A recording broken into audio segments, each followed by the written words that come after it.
Welcome back. Yeah, another real quick video here today. Won't take too long. If you haven't seen the previous video about fuel octane ratings and the top tier fuel myths out there, go ahead and take a chance to watch that before we get into this one. This one is just the example of what a factory engine that would require a higher octane fuel. Now, obviously, some of you hot rodders out there, you'll understand that your V8s with very high mechanical compression is going to require higher octanes. That will also be dependent on the temperatures within your combustion chamber and the material your cylinder heads are made out of. It will also be dependent on your static compression. So even engines with flat top pistons, normally they'll get in that 10-to-1 category. If you have a very loose camshaft within its design, higher duration rating, so on and so forth, the static compression is not created until the engine gets kind of moving along with its RPM range. You won't get the higher cylinder pressures until approximately 4,000 to 5,000 RPM. We're going to be talking about factory engines that were produced prior to engines being converted over to aluminum. So many of you are going to argue that between Ford and General Motors and even Chrysler, the octane requirements for the engine were whatever the manufacturer put on the door. Okay, normally on the door tag, it'll tell you, or the engine tag, it'll tell you what kind of compression or what kind of fuel octane rating you need. That's a general rule of thumb. Okay, now if you haven't watched the previous video, please do that, because what I have behind me here is a 4.9 liter Cadillac engine. This is a 1991 Cadillac DeVille.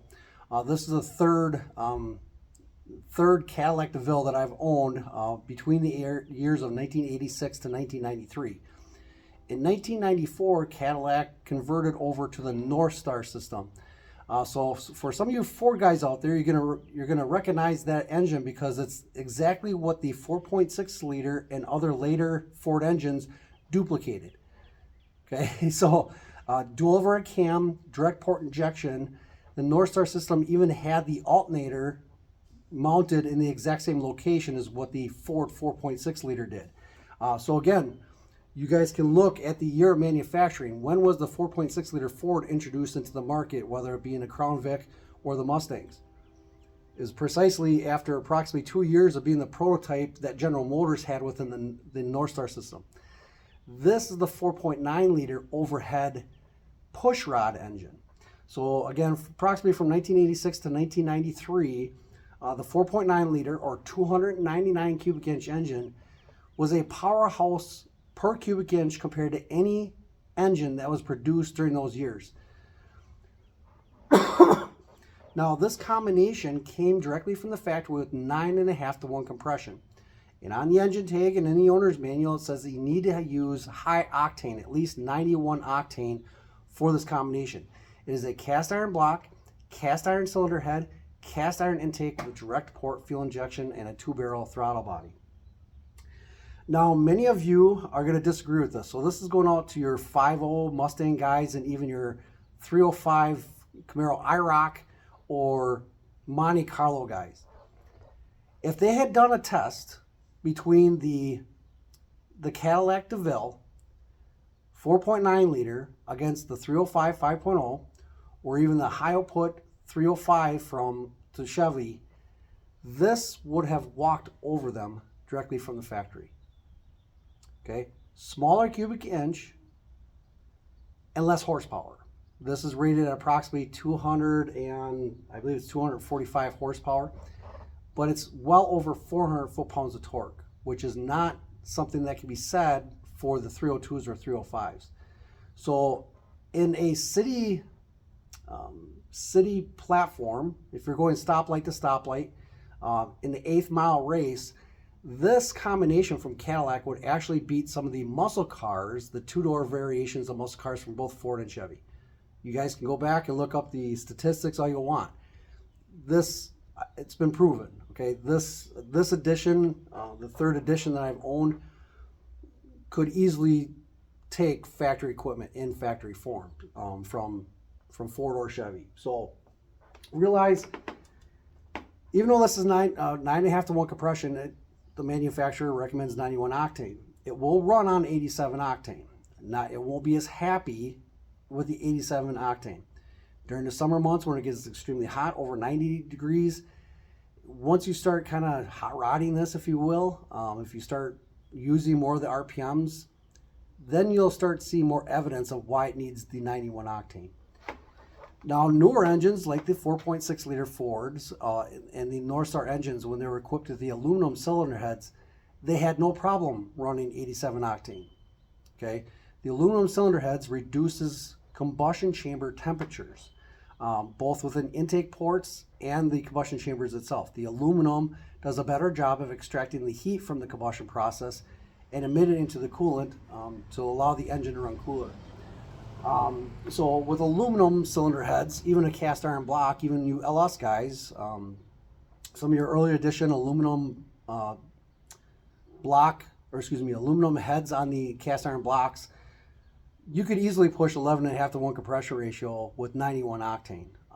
With a cast iron head, a streetwise camshaft like the Cadillacs did, they're known for their smoothness, not the vibration and rumble out the exhaust.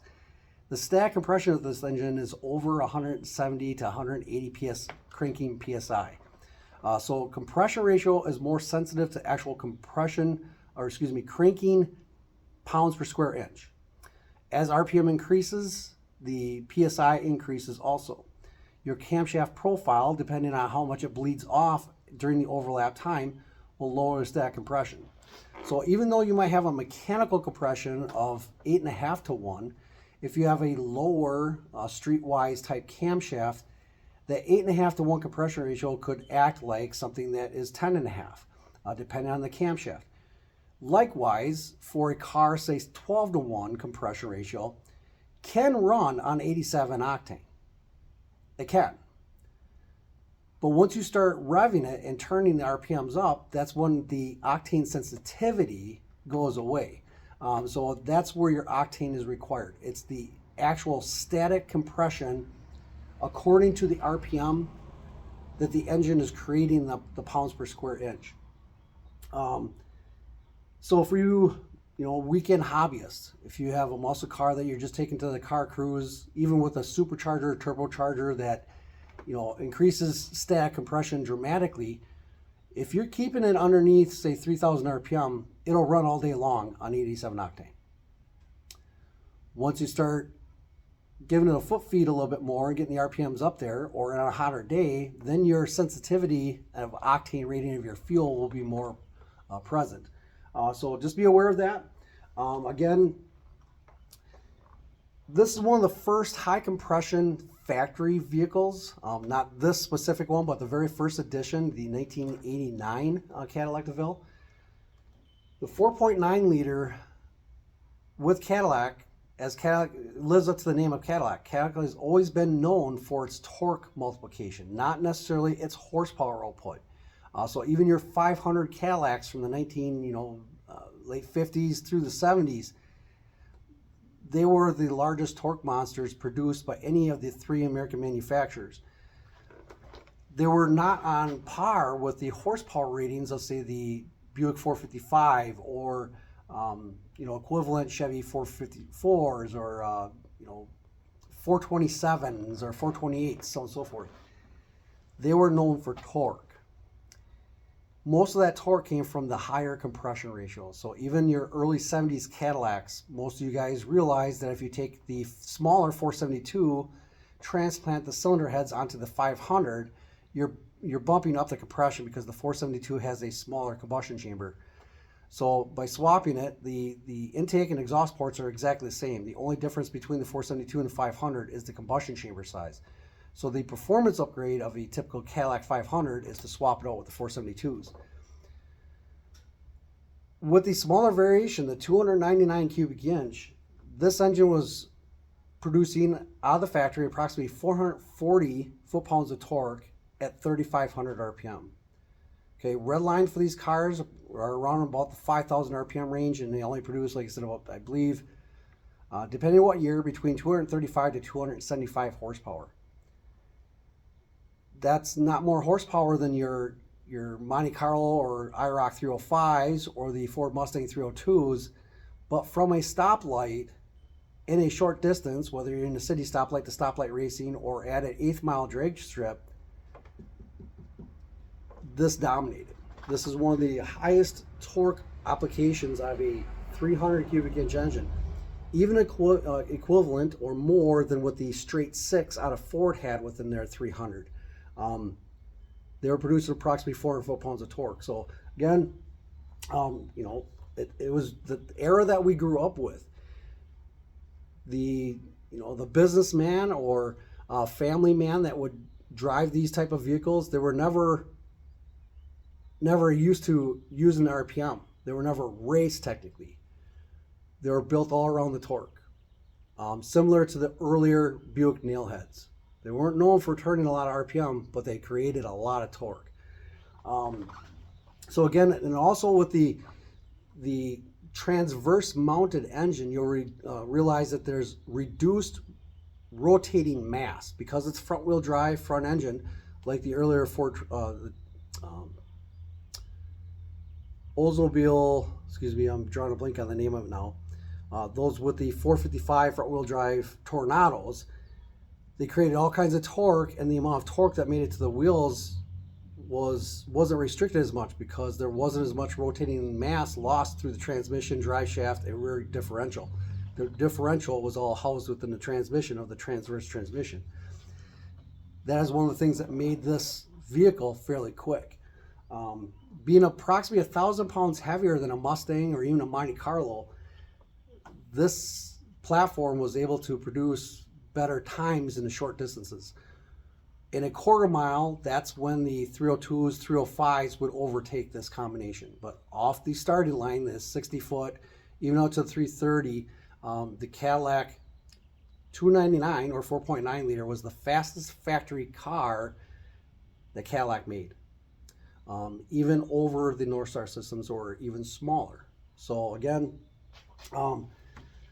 related to compression, this is the first example I ever owned that had the higher factory equipped compression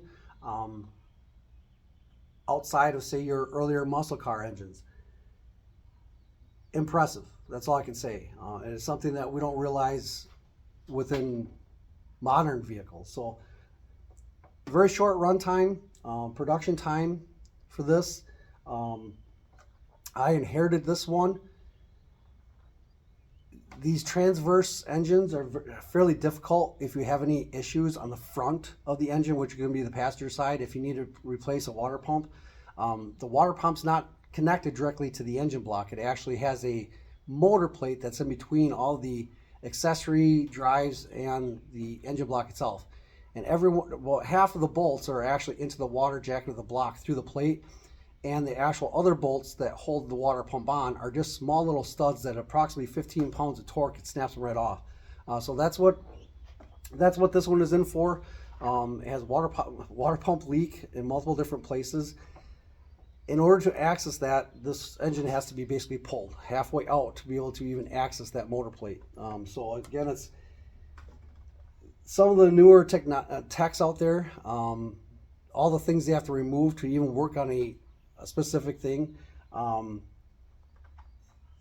You can understand why they're charging so much. But these first edition transverse vehicles of the 1990s were a headache to work on. So again, this one is just in the shop. It's actually my daughter's car. She just got her driver's license, so it's something that I'm not too worried about her smashing up. I think it's 64,000 original miles, and it just because it's been sitting so long, the water pump is toast. So with that, hopefully you're able to get more understanding of the fuel octane requirements of some of the engines, why the factory did it, and what your restrictions are. Realizing that higher octane fuels don't fall into the myths. Most of them are actually old gasoline that was a higher octane rating at one point or another. So with that, I'm going to close the video on this. We all know the consistency of fuel that's being used from our local gas stations. You would suggest that probably 90% of the customers are filling up their fuel or their vehicles with 87 octane. The 93 octane might only be used by those with 9.5 to 1 compression cast iron factory engines. It might be used for lawnmower or utility type equipment. It's not consumed at the amount as the 87 octane. That 93 octane fuel will lose octane rating over time. So approximately 3 months as it is exposed, even the tanks underground, even as it ages and exposed to the condensation in the air, it will lose octane. And the big depots, the fuel depots, there's approximately one that's about 12 miles away from me right now. There's 4 tanks in total. 2 of them are diesel. One is a higher grade octane, say 92, 93 octane, and the other one's 87 octane. So there's only 4 tanks at our depot. The diesels, they have 2 because of the consumption, the volume of diesel fuel. Where the 87 and 93 octane, the 87 empties on a regular basis. The 93 octane, after approximately 3 months, will be converted into the 87 octane tank. When the 87 octane tank is empty, it will be refilled with 93 octane fuel. Because that older gas, that older 93 octane fuel tank, and the fuel that's in it, will have octane rates in approximately 87 octane. Okay, so just because you're buying the higher octane, 91 or 93, does not mean that you're getting a better fuel. It doesn't, okay? You just might say that the age of the octane of the fuel or what the average rating is. Remember that if you are mixing the fuel, the ignition sensitivity will be to the lowest grade of fuel that is present within the combustion chamber. So if you mix any, even if you get C16, okay, 116 octane or Rocket brand racing fuels, even if you mix in approximately 10% of 87 octane fuel, the sensitivity of all the fuel to the combustion chamber will match the lowest rating of the fuel. It will ignite with 87 octane sensitivity. With that, hopefully it helps out. As you can hear, well, let's flip you around, show you my neighbor's hot rod since he's got it started up. Our neighborhood is pretty full of them.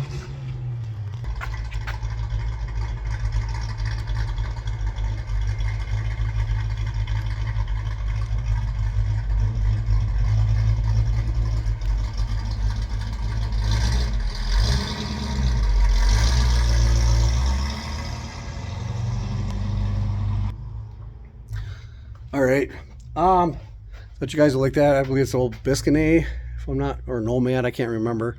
I did build a portion of that engine. That is a 350,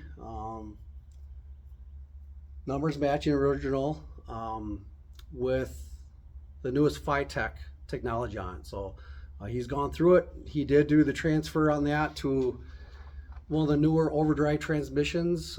Had to have a button switch. He's gone back to the mechanical earlier edition overdrive transmissions from the mid 1990s because the electronic variation wasn't worth it. So sound pretty good.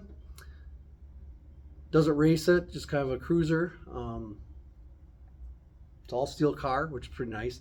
With that, real quick before I let you guys go, I'm gonna let you see my next hot rod here. This is my 1993 Dodge 3/4 ton. It is equipped with the Dodge Cummins engine. The reason why that is in the shop is because it has been sitting for 5 years and the diesel fuel has actually separated to the point where the paraffin wax that is in the diesel fuel has separated to the point where it's sweated through the fuel lines, leaving a trail on the ground behind it. So this is a very low mileage. It's a 61,000 original mile, 93 Dodge 3/4 ton.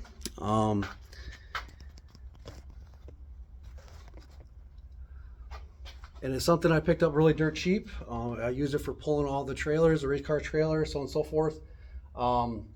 Very little rust on it, obviously with the low mileage. But in order to address the fuel problems on this vehicle, the fuel pump, injector pump, fuel lines, and the gas tank have to be dropped out of this to clean out all the paraffin wax. So even diesel fuels, we talked about the octane ratings of 91 to 87 octane. There are different variations of octane rating in diesel fuels. You'll hear some of the truckers call them green or red diesel fuel. That is also associated with the age. Most of your diesel fuel comes with the higher octane rating or red diesel fuel. As it ages and is exposed to the atmosphere, it will drop in octane sensitivity. Diesel is not as susceptible as gasoline to condensation. It will last longer. So where the fuel depot, as I explained before, the 93 octane tank, about every 3 months, it changes over to become the 87 octane tank, and then they refill it, and it's a change off about every 3 months. Diesel fuel has a shelf life or depot life of approximately a year before they actually transfer to the lower octane. So again, if you're following the trucks, maybe quick trip trucks in the Great Lakes region, realize all the trucks are being filled with one tank. It's usually the lower octane. So if you wish to get the higher octane, top tier diesel fuel that is sold through a quick trip, that gasoline is more fresh than the lower octane diesel. But in some states, some locations across the United States, it's actually illegal to run that fresh diesel. Imagine that. So with more government restrictions coming on and things that Donald Trump is addressing, it's the actual diesel fuel that you can purchase for your vehicles, your semi-trucks out there. He's lifting some of those restrictions at the federal level of saying, truckers, you can use the higher octane, the hotter burning diesels, because you will actually get better fuel economy out of it. What do we need right now with our diesel fuels at over $5 a gallon? Our truckers want more miles to the gallon per gallon of fuel that they're running through their engines. It runs hotter. It ignites and burns more efficiently. Because the federal government has passed it, it is something that is now recognized by most states. There are still some obvious states out there that have their own regulations saying that our truckers can't use them. So our over-the-road truck drivers, they realize the fuel octane ratings even in the diesel applications, where they can and can't run it, or where they take a chance of getting caught running the higher octane. But overall, the higher octane diesel fuel gives you better mileage, more power, burns hotter for the exact same price as an older diesel that most vehicles or most semis or diesel vehicles are running. But again, just like the gasoline for a petroleum fuel vehicle, the petroleum of diesel also have a shelf life that has to be used, or the ingredients of the fuel will start to separate, and that's exactly what we have with this one. So it's that for a couple of years. I ran it this last summer and fall for the Ironman competition. It sat this winter, and immediately I noticed that it was kind of leaking underneath it. The paraffin wax is separating, so everything has to be taken out, cleaned out before it's reset up. With that,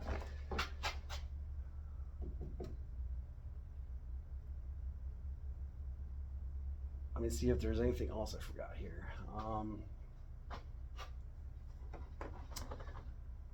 Leaded fuels were explained. As far as what was needed with the exhaust seat area with the combustion chamber, why they used leaded fuel. I'm going to close the video with this. Sorry, still have 24 minutes here. It just reminded me of a video that I just seen. As we're across the United States, all of our utilities are water underground piping. Okay, talking about octane ratings and what's in our fuel. Do you know what's in your drinking water? Okay, you're going to hear about all kinds of different EPA regulated things that we don't want to have piping that's made out of lead. Okay, lead has shown its poisonous attributes when consumed in large amounts, adding to maybe some mental disorders, so on and so forth, or physical disorders. It's even to the point where in my own community now there's a very large project to remove all the lead piping that still exists in our community. So even for you guys that are familiar with the Flint, Michigan drinking water fiasco, it was because of the extraction of a certain chemical, fluoride, being removed from the drinking water, where the lead pipes would then leach the lead into the drinking water or other contaminants, to where they lost their entire underground drinking structure. Realize the Roman Empire, okay, for hundreds of years, all the piping to transfer water in the communities around Rome, okay, all the pipes were made out of lead, solid lead. They would actually take a sheet of lead, stretch it out, roll it over basically a log, pinching the top and then filling the top with more lead, liquid lead. That's what all the water transferred through. For close to 1,000 years, okay, all the water supply of the Romans they were drinking out of that water that was transferred through lead pipes. Same thing occurs in a running engine depending on the type of material that your fuel lines are made out of.